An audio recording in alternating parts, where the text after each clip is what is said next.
Yo quería empezar mi intervención leyendo una cita de Carl Rogers que si os lleváis esta pequeña idea de lo que os voy a contar, pues me estaré súper contenta.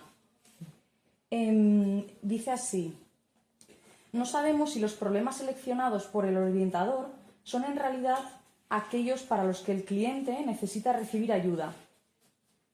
Desgraciadamente, una vez que el terapeuta ha definido el problema, el cliente tiene una gran probabilidad de aceptarlo como tal.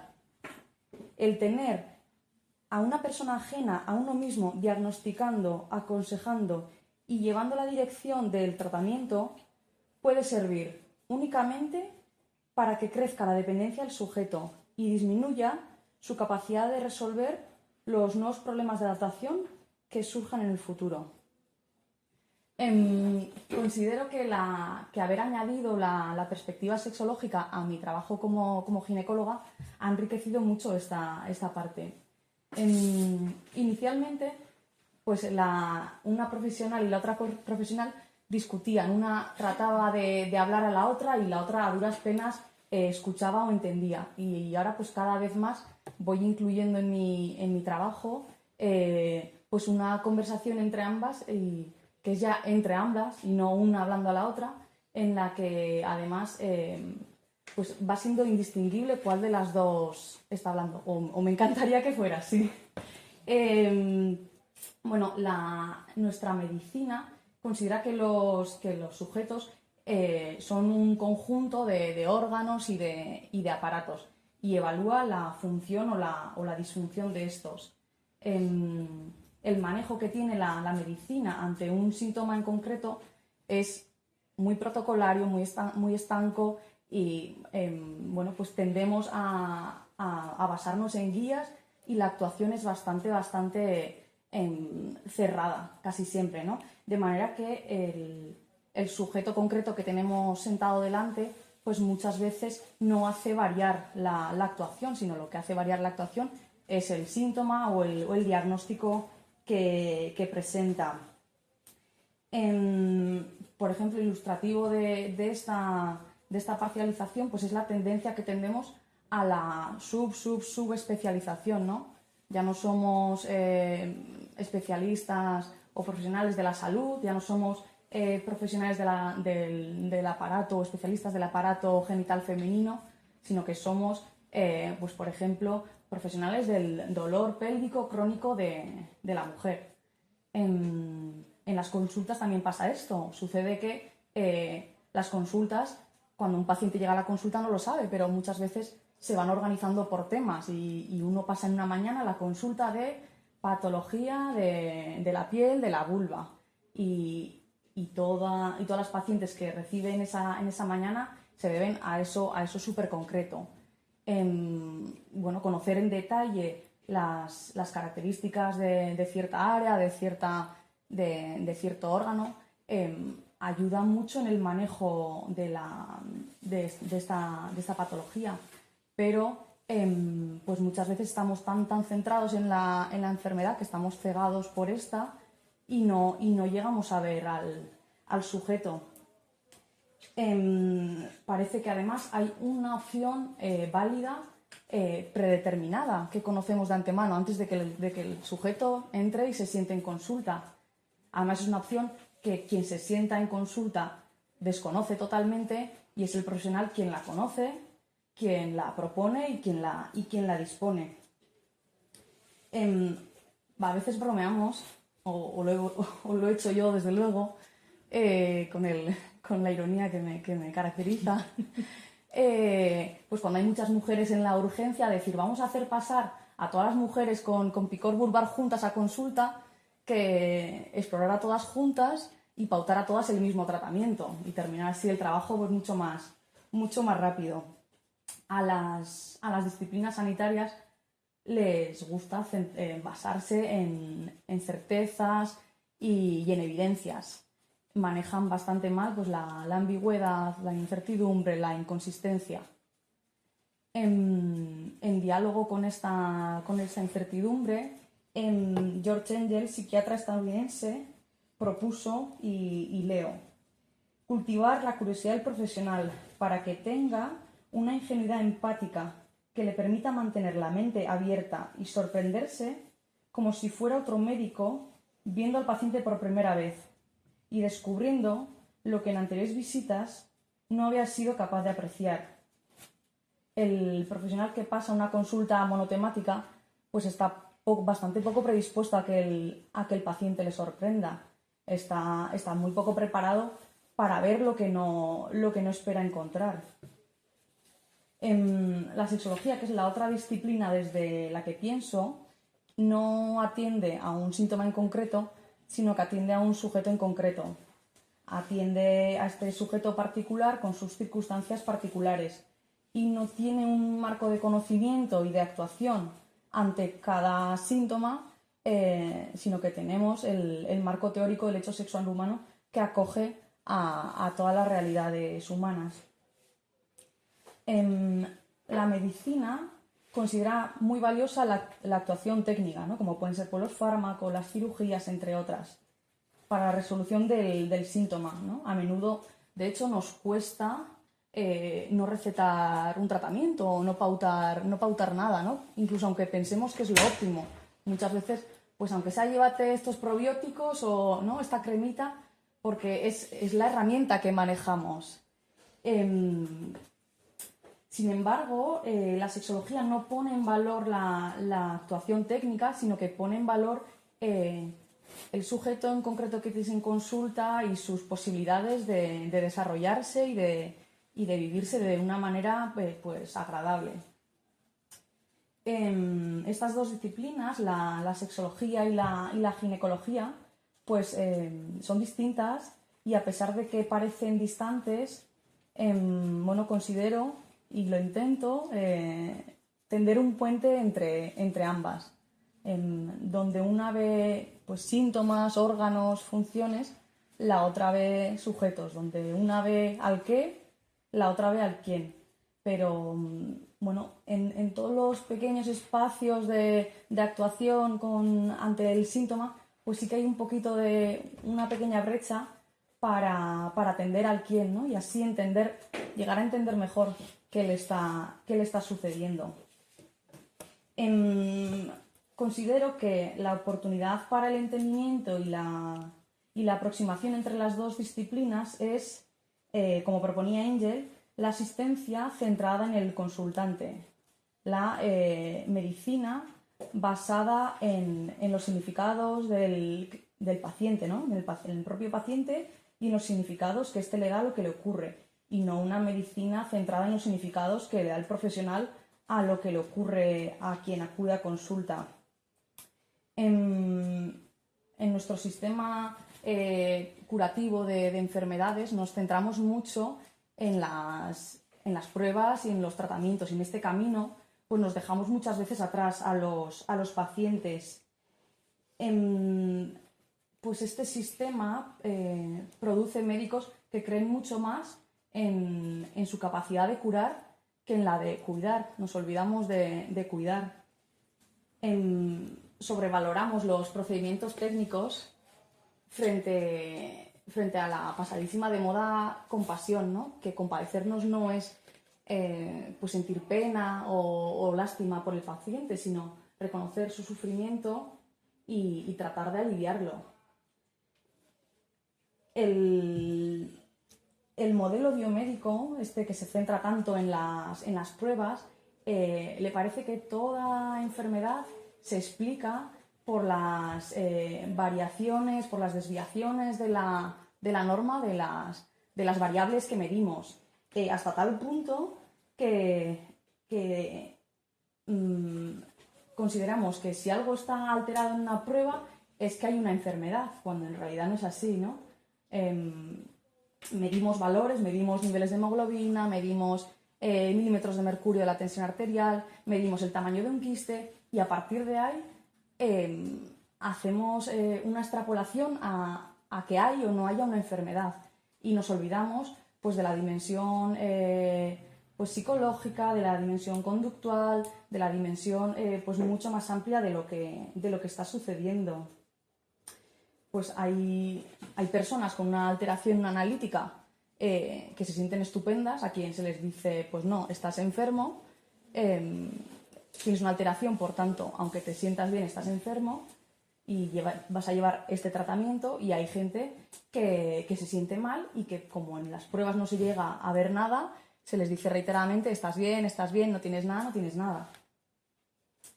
Bueno, a continuación voy a nombrar, y os pongo unos ejemplitos para que me entendáis, porque a veces los médicos somos difíciles de entender, algunas aportaciones que yo considero valiosas que hace la sexología a mi práctica como médico. Van a ser cinco puntitos. La primera es la actitud comprensiva. A menudo la medicina tiende a erradicar toda normalidad, a quitar toda alteración, y frente a esto la sexología tiene una mirada más comprensiva a valorar la diversidad humana, ¿no? Entiende que hay, pues, muchas posibilidades de expresión. Un ejemplito de esto es cuando era residente de ginecología, vino a consulta una mujer embarazada con un tabique vaginal. Un tabique vaginal es, bueno, a ojos de la medicina, es una alteración de la anatomía, que debido a una malformación embrionaria, en vez de la vagina ser un tubo, pues está dividida por tejido en dos tubos. La medicina, que pretende que toda alteración y toda normalidad se acerque a la norma, pues posiblemente plantearía resecar ese tabique para que la vagina esté formada como tiene que ser, que es de un único tubo. Curiosamente, a esta mujer le agradaba aquello que a la medicina le parecía alterado. Esta mujer le gustaba su tabique, lo tenía integrado en su identidad, en su intimidad, y no quería dejar de tener el tabique. Y de hecho pidió, y así se hizo, una cesárea para terminar el embarazo, para que el tabique no se rompiera en el parto. La segunda aportación que os quiero traer es la de que la sexología fomenta que el sujeto decida en coherencia con lo suyo propio, en lugar de que una autoridad externa tenga que decidir por el consultante, que en este caso además ya no sería sujeto, sino que sería sujetado, como bien dice Shamun, que es un juego de palabras de Shamun. La sexología pone en el centro la identidad de las mujeres y hombres que vienen a consulta. El modelo centrado en el paciente es la aplicación de conocimientos científicos al servicio de quien consulta, que esa debería ser nuestra labor, que es poner, pues, nuestro conocimiento y nuestras técnicas al alcance de quien consulta. Y para adecuar nuestra actuación a esta persona en concreto que tenemos delante, pues deberíamos de interesarnos por cuestiones como ¿para qué consulta esta persona en concreto? No tanto por qué, sino ¿para qué? ¿Qué objetivos tiene de esta consulta? ¿Qué es para este sujeto en concreto un tratamiento satisfactorio? Porque lo que el médico considere que es un tratamiento satisfactorio a lo que el paciente considere, a veces pues hay mucha distancia. Por ejemplo, una mujer con un sangrado, pues, menstrual muy abundante no necesariamente necesita tratamiento. Pues hay casos puntuales que son graves, en los que se sangra mucho y alguien se anemiza, o si se debe a una malignidad, pero fuera de ello, pues hay mujeres a quienes les incomoda sangrar mucho con la menstruación, pero hay otras que prefieren no recibir tratamiento porque aquello no les preocupa. Al paciente vamos a tratar de acompañarle para que sea autor de su propia experiencia, y nosotros lo único vamos a aportar conocimiento para que encuentre un sentido a aquello que hasta ahora a lo mejor le está generando lío, para que le pueda dar un nuevo significado. Clara Valverde, que es una enfermera con enfoque humanista, dice que la enfermedad tiende a apartar al afectado del mundo de los sanos, porque éste vive una realidad diferente y menos valorada que la del mundo del éxito. que relate lo que le ocurre tiene el potencial de devolver al afectado lo que la enfermedad y el sistema sanitario le quitan, que son el protagonismo y el control, y le ayudan a integrar lo que le ocurre en un contexto más amplio de la vida. Pues otro ejemplo de cómo la medicina en ocasiones considera a los pacientes no tanto sujetos, sino más bien sujetados, es, en mi ámbito además en concreto, la manera en la que nombramos la labor profesional en un parto, que a menudo decimos que hemos hecho un parto cuando salimos de un paritorio. En esa frase la mujer no es autora de su propio parto, ella no hace su parto, ella es hecha. La tercera contribución remarcable de la sexología, a mi modo de ver, es cómo entiende la dimensión humana, el concepto del sexo, ¿no? Más allá de la función de los órganos, que es la mirada que muchas veces trae la medicina. Desde la sexología consideramos que los sujetos se organizan en base a sus identidades, a sus deseos y a sus proyectos, y que además son seres en relación, que no pueden ser sino junto a otros, que no somos seres independientes de nuestro entorno. Y se requiere que los médicos pensemos tanto en la enfermedad como en la persona y en su contexto.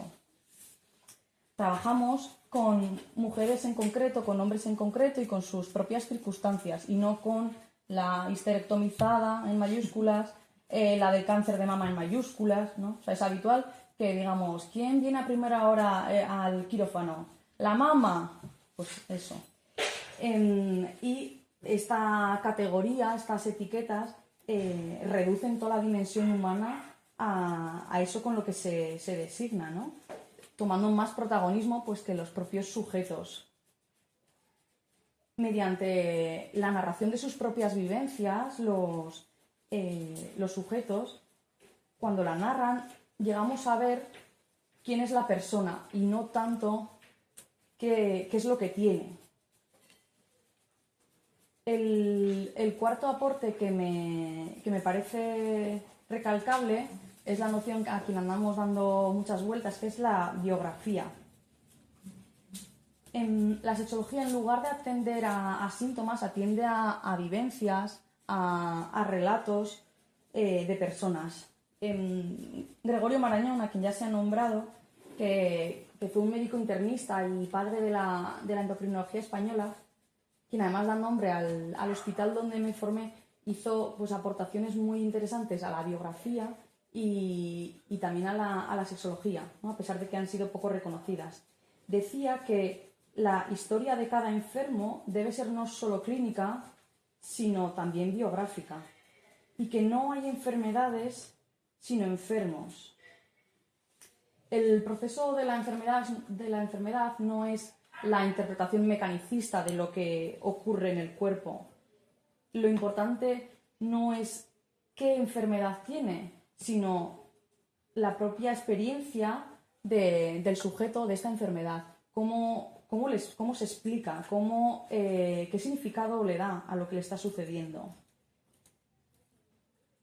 Para llegar a entender los significados alrededor de lo que le está sucediendo del paciente, pues considero muy importante preguntar en consulta pues cosas como cuánto espacio ocupa esto que te trae por aquí, porque a lo mejor es algo que no le interfiere en su día a día, o a lo mejor es muy central en quién es y vertebra quién es, configura quién es y no es para nada periférico. Por ejemplo, seguro que conocéis de cerquita a alguien con diabetes y es probable que esto os resulte familiar. Pues es muy habitual que cuando preguntamos en consulta por las enfermedades, la gente no mencione que tiene la diabetes, y en cambio cuando preguntamos por los tratamientos que toma, sí que dice, pues sí, me tomo la pastilla del azúcar. Hay gente para quien pues la diabetes sí que es muy central en quién es, y en su identidad está el ser diabético, y hay otros que solo consideran que toman una pastilla al día y ya está. Para eso nos interesa mucho alejarnos del titular para entender la letra pequeña de este sujeto concreto que tenemos delante, para entender en qué consiste pues esta alteración del azúcar, este tratamiento, este diagnóstico en esta persona. La última aportación que os quiero trasladar es la del gerundio. En lugar de la etiqueta pues, absoluta y crónica que otorgan muchas veces los diagnósticos, la sexología considera que los sujetos van haciéndose, van cambiando, van siendo quienes son, en base además a las circunstancias de cada momento. Dos ejemplitos de estas etiquetas son, por ejemplo, desde mi ámbito, pues el diagnóstico del síndrome ovario poliquístico, que poco menos que antes de que la mujer entre a consulta, pues ya nos hemos hecho el esquema en la cabeza de que es pues andrógina, con mucho vello, con mucho acné, tiene sobrepeso, es además estéril, y poco importa el estado actual de esta paciente en este momento, de si ha aparecido algo nuevo respecto a la última vez que le vimos, de si algo ha dejado de estar presente. Las etiquetas pues caen como una losa encima de la paciente, y además nos llevan a presuponer pues, datos que desconocemos de quien viene a consulta, como puede ser el caso de mujeres con alteración en una citología del cuello del útero, que directamente lo relacionamos con la promiscuidad. Los profesionales de la salud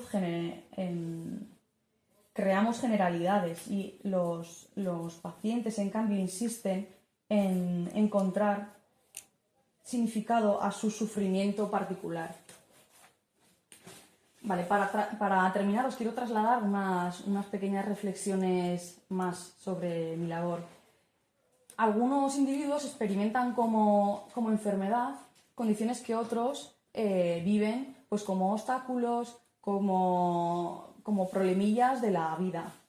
En palabras de Ifigenia Amezúa, tendemos a convertir todo problema de la experiencia en problema de salud para ser curado. Y la sexología da claves para entender estas manifestaciones sin pasar por la vía de la patología como único recurso. Aldous Huxley, que es escritor y filósofo estadounidense, dijo que la medicina ha avanzado tanto que ya no queda nadie que esté sano. El diagnóstico tiene muchísimo poder y ayuda a dar legitimidad a un sufrimiento que hasta ahora a lo mejor no tenía reconocimiento, ¿no? Ayuda a que la persona entienda algo que a lo mejor hasta ahora no venía entendiendo. Sabemos que lo que no se nombra no existe, pero no obstante, si se nombra lo que no existe, se crean espejismos, como dijo Samu. Porque los diagnósticos tienen capacidad de influir en las biografías y de crear identidades. Una persona puede pasar de ser pues alguien con un dolor persistente a ser alguien con endometriosis hasta ser una endometriósica, hacer la vida desde ser endometriósica. Y ya para terminar os leo a Marañón, una frase que me gusta mucho. Solo se es dignamente médico con la idea clavada en el corazón de que trabajamos con instrumentos imperfectos y con remedios de utilidad insegura, pero con la conciencia cierta de que hasta donde no puede llegar el saber, llega siempre el amor.